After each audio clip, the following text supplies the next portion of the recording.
em discursos políticos. Alguns até dizem que não sou eloquente.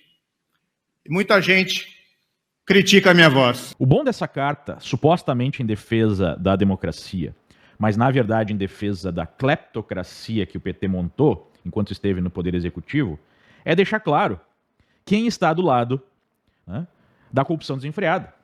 Mas pior que apoiar um sujeito que esteve à frente do maior esquema de saque ao Estado da história é apoiar a corrupção política. Porque a corrupção política produz totalitarismo, produz uma ditadura. E isso é muito pior do que o mero roubo. E é exatamente isso que essa elite patrimonialista, essa elite que mamou gostosamente nas tetas do governo durante, né, os governos petistas, está agora querendo, né, recriar um sistema onde eles tomam conta do Estado em benefício próprio, em prejuízo ao povo. Como disse a militante de redação lá da Jovem Pan, são desimportantes essas pessoas que assinam o Manifesto pelas Liberdades, que é o bem mais precioso, né, que nós podemos ter. A nossa liberdade de atuação, a nossa livre iniciativa para empreender, para prosperar, para criar, para se expressar, para criticar autoridades. E fica evidente que mesmo com o PT, né, e o seu círculo fora do Poder Executivo, nós tivemos a manutenção desse projeto autoritário por meio, né, da cúpula do Poder Judiciário, que sistematicamente tem destruído, tem acabado com as nossas liberdades básicas. Se você critica algum deles, você pode ser até preso, você pode ser censurado, você pode ser perseguido. Já uma crítica ao presidente é aplaudida, né, pela militância de redação. Estou incentivando a violência. O Bolsonaro... Então, apoiando aí, né, essa carta, circundando essa carta, nós temos o mapeamento de quem quer restabelecer o projeto corrupto e autoritário petista. Nós temos esses empresários que participaram do saque ao Brasil, direta ou indiretamente. Nós temos a militância de redação, cujas empresas foram servidas com bilhões de reais de verbas publicitárias. Nós temos os próprios militantes de esquerda, que eram agraciados com verbas, ou através de sindicatos, ou através de algum esquema direto, né? Nós temos a academia, que está ideologicamente corrompida há várias décadas e talvez seja o principal ator nesse processo de destruição cultural, moral do Brasil.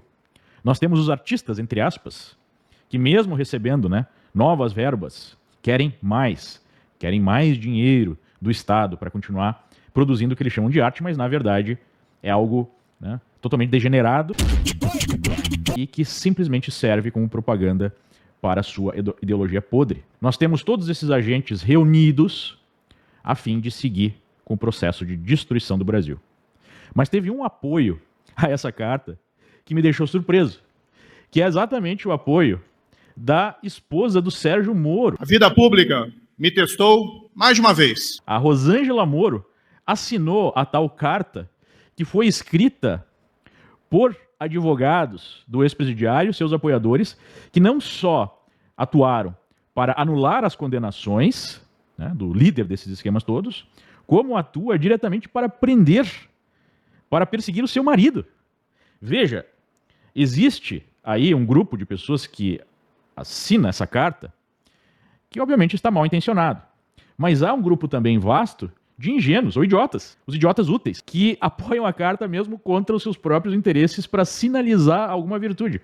Como se você escrevesse, né, eu apoio a democracia ou eu apoio o Estado de Direito, e isso fosse suficiente para transformar você num democrata ou num defensor da democracia. Se fosse isso, ninguém poderia falar nada contra a República Democrática, né, da Coreia do Norte ou a República Democrática Alemã, na época que os comunistas dominavam uma parte da Alemanha. A manipulação da linguagem é a marca do comunismo e dos seus movimentos. Eles precisam, né, utilizar a linguagem para esconder as suas reais intenções e os seus crimes. Eles buscam, e nunca esqueça disso, destruir a sociedade como ela existe hoje para supostamente criar uma sociedade mais justa, mas isso é uma mentira. O que eles efetivamente querem, e isso é que se trata o comunismo, é tomar o poder e manter o poder para benefício próprio.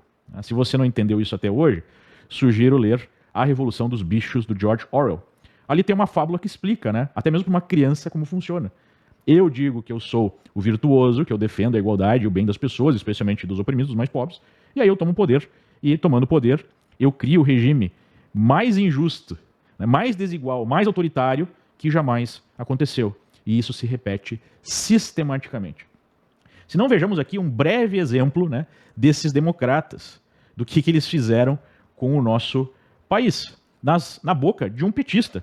Só um, né? Porque tem vários que já abriram o bico e já falaram ao longo do processo da Lava Jato. Né? Então vamos colocar aqui um breve trecho de uma delação aí do Renato Duque, ex-diretor da Petrobras. Já havia essa situação? Já havia essa situação. E permaneceu até a sua saída? Permaneceu até a minha saída. Quem que era responsável por arrecadar esses recursos para o Partido dos Trabalhadores junto às empresas? Eram os tesoureiros. Né? Inicialmente o Delúbio, depois o Paulo Ferreira e posteriormente o Vacari. O senhor tratou com algum deles a respeito desse assunto? Tratei com os 3. Mas Duque mudou de ideia. Foi ele mesmo que pediu para depor ao juiz Sérgio Moro. E neste depoimento de hoje, Duque acusou o ex-presidente Lula de controlar todo o esquema de desvio de dinheiro da Petrobras para o Partido dos Trabalhadores. No início do depoimento, Renato Duque disse que a propina paga por empresas já existia quando ele assumiu a diretoria de serviços da Petrobras em 2003. E que todos do PT sabiam da existência. Todos do PT sabiam da existência. É óbvio que sabiam, né? É óbvio que todos participaram do esquema, porque dezenas de pessoas delataram. Dinheiro foi subtraído. A Petrobras teve que pagar a maior multa da história, o maior acordo, né? Por conta justamente desse saque. Aqui nos Estados Unidos foram bilhões e bilhões de dólares. As provas são milhares. Mas, como eu falei, há algo muito pior do que a corrupção financeira, do que o simples, né, desvio de recursos, por mais sério que ele seja. Porque isso reflete na falta de verbas para a saúde, para a educação, o aumento da dívida pública, o aumento dos juros, o aumento dos impostos. Tudo isso é produzido pela corrupção financeira. Mas a corrupção política produz a perda de liberdades básicas. Produz a perda, né, do direito de ir e vir. Produz a perda de você, né, a perda do direito de você se expressar, de você criticar, de você viver a sua vida conforme as suas crenças, que é a morte da alma. E o projeto do PT é exatamente esse. Tanto é que parte desses recursos que foram saqueados do Estado brasileiro foram direcionados a ditaduras pelo mundo. E só não evoluiu o processo ditatorial no Brasil, ao ponto de nós termos a implementação de uma ditadura de esquerda, porque eles ainda não têm os meios para implementá-la. Não existia ainda o controle dos militares, não existia ainda a censura absoluta à imprensa. Tanto é que em 2016 o PT fez um congresso para fazer uma autocrítica. Né? Quem esperava alguma autocrítica aí fazendo uma condenação do roubo, da corrupção, caiu do cavalo. A autocrítica foi o seguinte: nós não conseguimos infiltrar o suficiente nas Forças Armadas e precisamos trabalhar mais nisso. O próprio Dirceu falou isso em algumas lives, em entrevistas que ele deu. Nós não conseguimos controlar direito à imprensa e agora, por tabela, as redes sociais. Nós precisamos democratizar a imprensa, que é basicamente fazer o que o Hugo Chávez fez lá na Venezuela. Você fechar uma série de veículos e aparelhar esses veículos. Agora eu pergunto para você, quem quer aparelhar as Forças Armadas de forma aberta? Está lá no Congresso de 2016, você pode procurar. Quem quer democratizar, censurar os meios de comunicação? Está pensando em democracia, em Estado de Direito? A maior prova que eles não estão pensando isso é que justamente nós tivemos, pelo aparelho que eles mantiveram na alta cúpula do Judiciário, a ação mais agressiva contra as liberdades individuais que nós já tivemos desde a redemocratização, através de inquéritos, né, inconstitucionais e legais que perseguem exatamente a direita, que colocam medo nas pessoas para que elas não critiquem o sistema, né, para que elas não possam falar o que de fato está acontecendo. E aí nós observamos a militância de redação, que tem papel fundamental agora nesse golpe, né, em curso, defendendo a tal carta à democracia. Está aí a Daniela Lima, uma das líderes aí da militância de redação, opera na CNN, né, o Manifesto de Apoio à Democracia, impulsionado por juristas prerrogativos, que é aquele grupo de advogados de esquerda, de extrema esquerda, que defende o ex-presidiário. 342, aquele grupo lá do Caetano Veloso e afins, bate 500 mil assinaturas. Né? Ela está lá torcendo, ela está divulgando. Ela deve ter assinado, ou se não assinou, queria muito ter assinado. Mas nem sabemos se são 500 mil assinaturas porque é um site fechado. Né? Então, como é que você vai saber? Agora, nenhum pio dessa militante de redação sobre a carta realmente popular. A carta das pessoas desimportantes, que já está aí com quase 500 mil assinaturas, né? 450 mil assinaturas em um pouco mais de 24 horas. Essa carta ninguém pode falar, né? Porque essa não é a carta do Beautiful People, da elite que está fazendo todo o esforço para recriar a cleptocracia brasileira, a cleptocracia autoritária brasileira nas mãos de um ex-presidiário. Para que todo esse movimento? Esse movimento tem como objetivo garantir que o resultado das urnas seja respeitado, como eles dizem? Não. A gente já sabe qual é o objetivo. O Cláudio Humberto, jornalista, traz aqui algo que eu já tenho comentado, né, algumas vezes. Já se fala abertamente no TSE em negar registro a Bolsonaro. Então eles precisam criar uma situação onde fica parecendo que há um amplo apoio da sociedade brasileira a impedir que o Bolsonaro possa até mesmo concorrer. Ora, se o Lula tem 150% de intenção de voto nas pesquisas, qual é o medo, né, de ir para as eleições? Por que impedir a candidatura de Bolsonaro?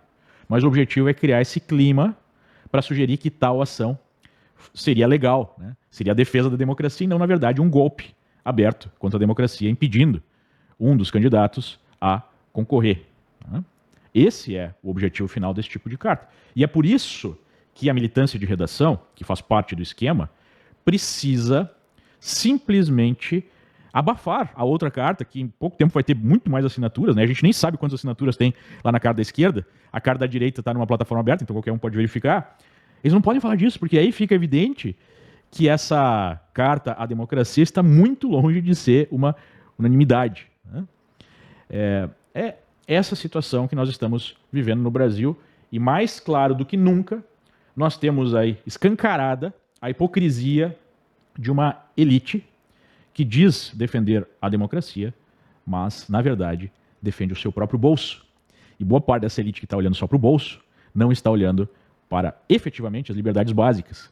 Eles acham, né, que, eventualmente, numa situação de volta ao PT, ao Poder Executivo, volta do PT ao Poder Executivo, se um caminho mais autoritário for tomado, eles vão ter condições de mudar, né, eventualmente, e não deixar isso acontecer, o que é um ledo engano.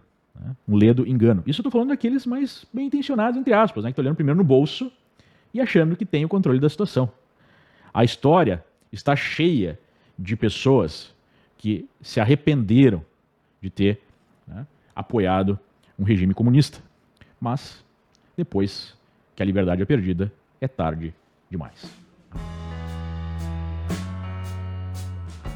Eu peço hoje atenção às minhas palavras, que nunca recuei do que a minha nenhum voz. Desafio. Nem repudiei meus princípios para alimentar ambições pessoais. Por isso, eu peço hoje atenção às minhas palavras.